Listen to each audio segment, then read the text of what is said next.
it's completely unfair in the world we live in. I'm looking at the gentleman who mentioned the war on terror and the wars going on in Afghanistan and Iraq now, that Israelis and only Israelis at the moment really seem to face this risk. Israelis travel a lot to Europe and to America. Israel has a lot of commerce and business with these countries, and we're allies, we're democracies, and the thought that only Israeli officers in the world face this risk of being arrested in Belgium or in Spain makes no sense. Why not British officers? Why not American officers? So if you want to start arresting everybody in every country, in every army that's ever committed a war crime, you're going to arrest every person who's ever served in an army anywhere in the world, going back to the Second World War. It's not true to say only Israelis. I mean, we've had Rwandan genocidaires arrested in other countries for crimes they were alleged to have committed in Rwanda in the genocide. And I think universal jurisdiction is a tool that's being used across the board.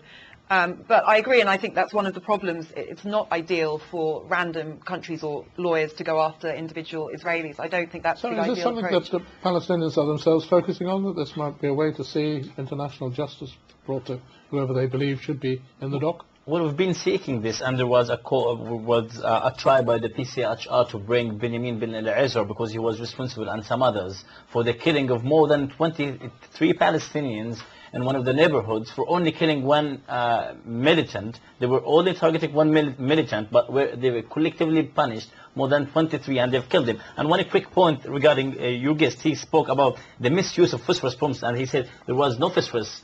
Why phosphorus used? It was used, and here is the photos. No, you said that it was even misused, and you said we're still investigating that. And regarding the rockets, excuse me, he said more than 9,000 rockets were fired into Israel. I wonder what kind of rockets you're speaking about. Are we speaking about the bunkbuster rockets, the American rockets? What rockets you're speaking about? The Palestinian rockets, each rocket is less than 30 kilograms, while each Israeli rocket is at least 2 tons, 3 tons, 3 meters. Israelis, and according to the Israeli Defense Ministry, have used more than 1 million tons of explosive in a very densely populated area in which more than 1.5 million live. So everyone has a share from those people living in the occupied territories. Thanks, Sameh. We don't have a huge amount of time left, but I would like to bring in Fabiola Nagam, who's got, I think, an interesting question. Yes, yeah, hi. please.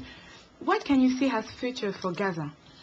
I mean, people dispute the facts, dispute history, whatever. That's part of a discussion like this. But I mean, what is the future? Winter's coming. Some people are in a dreadful condition.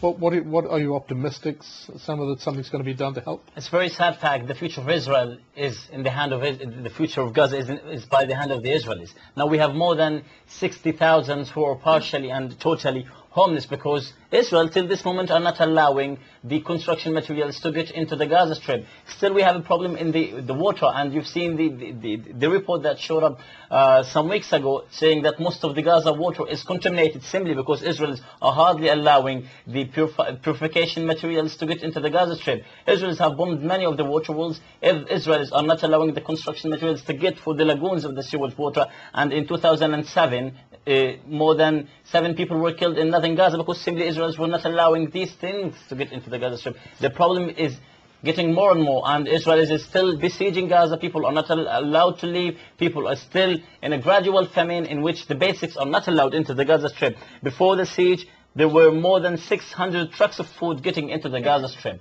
But at the moment, and during the siege and the war, it was less than 150. And sometimes the crossing in November 2008 was closed totally, and nothing was allowed in. Gaza was in an entire blackout. Thanks, Samuel. I just want to bring a gentleman in the audience with the hat on. Yeah, the cap. Yeah. Yeah, I mean, I think there's lots of issues about human rights and war crimes. They all seem to be a diversion, and all we kind of sense is the kind of intransigent hatred on both sides. I mean, perhaps we need to kind of get rid of the diversion and look at what's the real things going on, which the history, it seems, between Palestinians and Israelis, and also especially the religion that divides. It seems as though religion is a very divisive element in this, and it never gets discussed. And it's very divisive. But I mean, Richard, we've got a very nice hymn in this country that says, "Let us build Jerusalem in this green and pleasant land." Do you want to know? I don't think we want Jerusalem in this green and pleasant land. I'm sorry. Jerusalem has been a source of conflict for 2,000 years. People have been fighting over Jerusalem for 2,000 years, and the problem of Israel and Palestine is very much linked with that. The Jews turned at the moment to be in power, but when the Christians are in power, they have problems, and the Muslims when they are in power there. So I think we need to be working, if you want hope for the future, I feel very desperate for the future, and for both peoples, I have to say. Thanks, I think it's Richard. ghastly. Eric, we haven't got long left, but I mean, is aid going to be allowed through? Do you think something positive is going to start happening? First, I was before the watching winter sets in? Press TV before I came in here and watched the news, and one of the lead news stories today is about an aid convoy that can't get into Gaza, has been sitting for 25 days on the Gaza border, that is full of medicine and ambulances and tons of 25 days on the Gaza border in Egypt. The Egyptians have a blockade. No one's mentioned Egypt. Israel are these terrible people. Egypt has a border with Gaza. Egypt does not even allow ambulances in. Turn on Press TV and watch this news report. It's shocking. Does Gaza have a future? Of course Gaza has a future. As part of an independent Palestinian state, they live side by side in peace with Israel. That I hope we can agree on. Thanks, Eric. That's good, positive. Alfred, do you think the aid engines are going to make some progress from Egypt, from Israel, wherever they might be coming from? Are they going to get through? I mean, it's unusual for a lawyer to say this, but I think I agree with the gentleman in the audience that, in a sense, the legal arguments and the report and the procedure are a distraction.